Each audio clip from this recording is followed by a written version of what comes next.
88 teams to go on my road to predict all 131 teams this college football off season. Moving on to the Virginia Cavaliers, a team that yet again is bringing in a new head coach. A new head coach for the Virginia Cavaliers, an old offensive coordinator, and we'll find out who that is here in a little bit. But this is a Virginia team that was very, very solid last year, especially through the air in their passing game. Pretty good stuff all around for this Virginia team last year.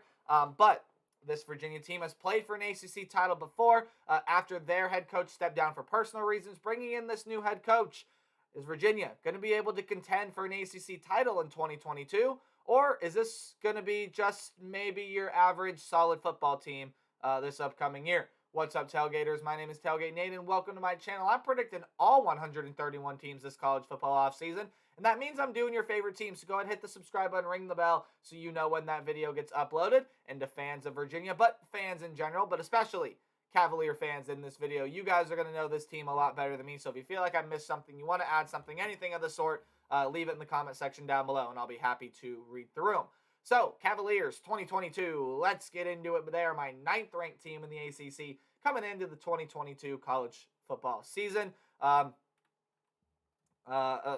course, when you look at their record last year, this was a pretty solid football team. Ended up having to back out of their bowl game because of COVID-related issues. But this still, nonetheless, was a solid football team last year. And statistically, in terms of yards per game, this was the best offense in the ACC last year. Over 500 yards per game with around 34.5 points per game last year. So the offense, going to be fine. I don't think Cavalier fans are worried about the offense, especially with who they have coming in as their head coach, which we'll look at here in just a few seconds. But the defense is what worries me about this Virginia team. They had 466 yards allowed last year with around 32 points per game allowed. Both those numbers in the bottom half of the ACC. In fact, the yards per game mark is the second worst in the ACC from a season ago. So while their offense is absolutely capable of winning them a lot of games, if they end up getting into a defensive battle, it could be a long day for Virginia Cavalier fans. But again, I say this offense doesn't really have much to worry about because look at who they've hired. Head coach now is going to be Tony Elliott, the old offensive coordinator from Clemson. Now, I know this Clemson offense was not great last year. I realize that. However, we know how good this Clemson offense has been under Tony Elliott in the past. So the Virginia fans are going to hope they get the Tony Elliott that was leading Clemson to some of the better offenses in the nation and national titles, right? That's the head coach that Virginia wants to come in. Otherwise, when you look at some players that are leaving this team, leading rusher, and again, I'm going to butcher this name. I apologize. Wayne Talapapa is gone off this team. 324 yards, 2 touchdowns last season.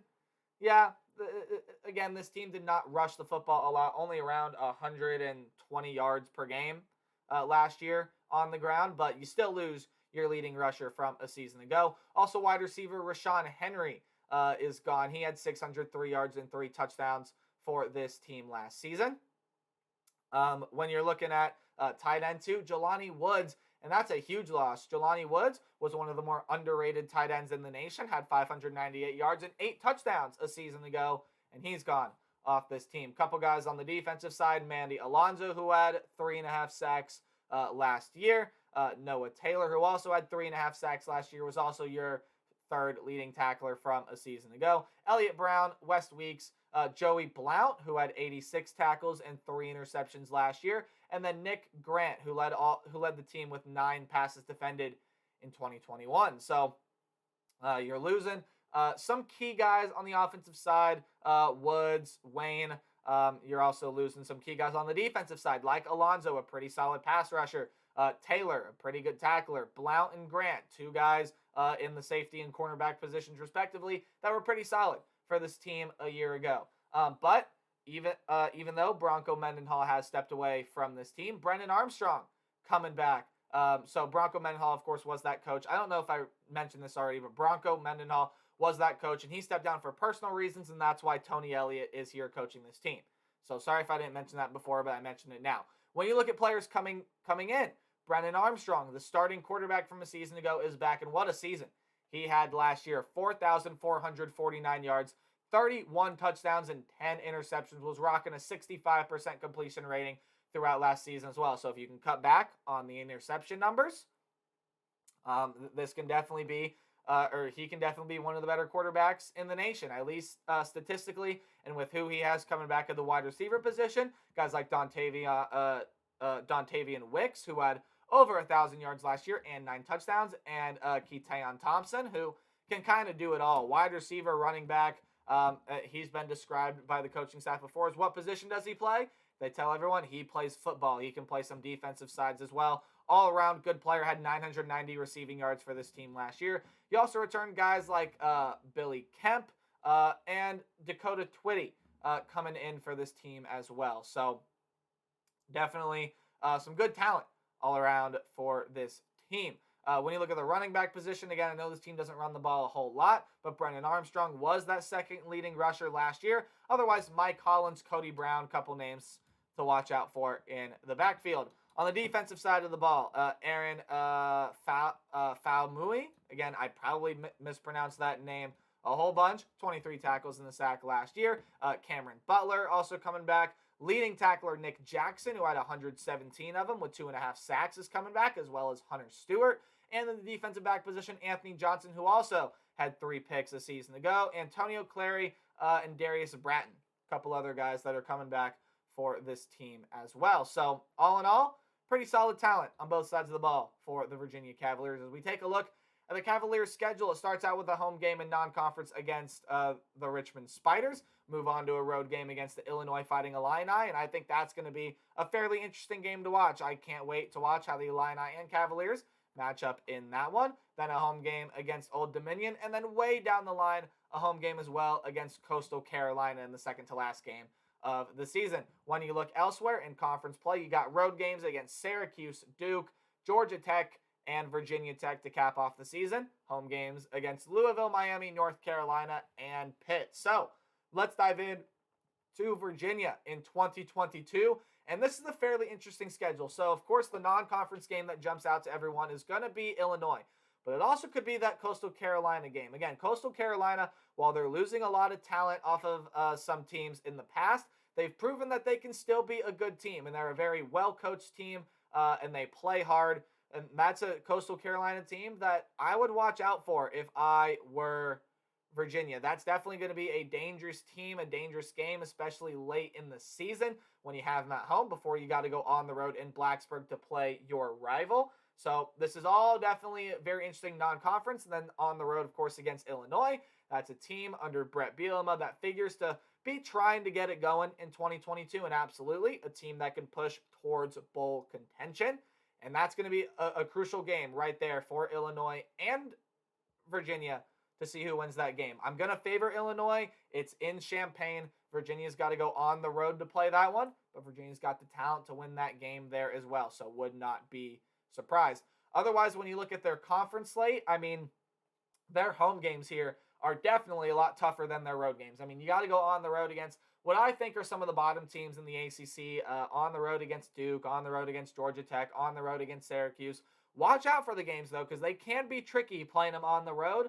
But, I mean, going on the road against teams that I don't project are going to be that good, although on the road against Syracuse in the Carrier Dome, that's probably the one road game. And, of course, on the road in Blacksburg, just a tough environment to play, are the road games you got to watch out for. Otherwise, your home slate, pretty difficult. You got a home game against Louisville. They're returning Malik Cunningham, and while they're losing some other weapons, Louisville still figures to be a solid team in the ACC. Home games against Miami and Pitt, projected to be the two front runners for that division there in the ACC. And then a home game against North Carolina as well. That also, if they can surprise people this year, could contend in that same division in the ACC. So this is definitely a conference schedule that is gonna be difficult. It's gonna be hard to manage for sure, but Virginia's got the talent, and I think the coaching to get through that as well. So I don't do game-by-game predictions. I do more percentage-based outlook to help me predict the team's record. So if the game's in red, I just don't think you're going to win the game. If the game is in orange, still probably don't think you're going to win the game. But hey, it's college football, and upsets can happen. Yellow are your 50-50 or high upset potential games. Games in yellow-green are games that you should win, but watch out for the team on the other side of the ball. And games in green, I have you winning. So 2 games in green. That's the game against Richmond and Old Dominion, seeing them being able to go 2-0 in those games. On the road at Duke, again, I think Duke is going to be in rebuild mode here for quite some time.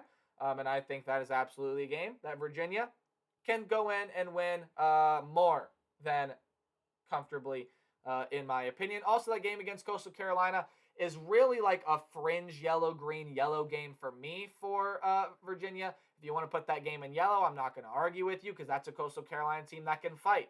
And that's proven that they can contend and play hard against some of these FBS teams. So Coastal Carolina, watch out for them because that is still going to be a dangerous team in 2022. Otherwise, the game against Illinois I also have in yellow. Again, that's really a 50-50 game for me. I think it's going to be a pretty solid game. Both teams towards the fringe of are they a bowl team, are they not a bowl team? They're kind of hovering around that same spot. But watch out for either of those teams down the line. I think it's going to be a very, very interesting game to watch in Champaign in week 2. Also, when you look at the ACC schedule, it's all in yellow besides the game against Duke and a couple games in orange against Miami and Pitt that I think are going to be tough for Virginia to win even at home. Now, they could end up pulling off the upset, maybe beating a team like Miami, beating a team like Pitt.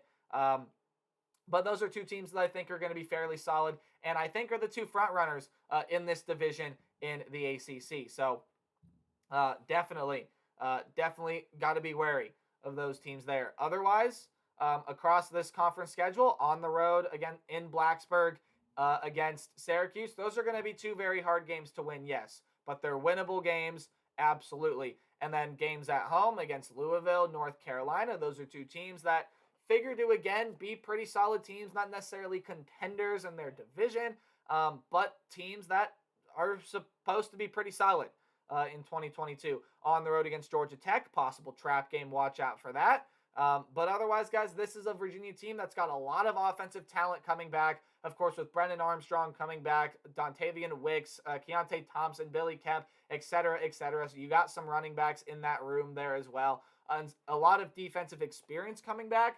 I expect the defense to get better, but this team is absolutely going to be led by their offense. Of course, with Tony Elliott being the head coach. In year one, I'm drinking a little bit of the Tony Elliott Kool-Aid. I don't think this is necessarily going to be a super surprise team here. However, with that being said, I do see the ceiling for this team being 9-3. I could see this being a surprise team and a surprise contender in their division in the ACC.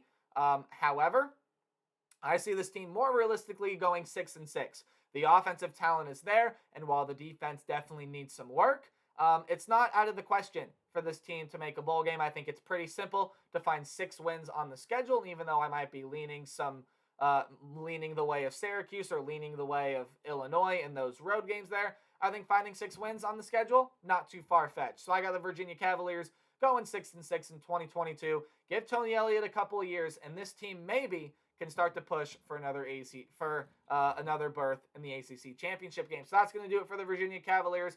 Be sure you guys like, comment, subscribe. Anything you can to help out the channel does mean a lot to me. And remember to play hard, but tailgate harder. I'll see all you guys in the next one. Goodbye.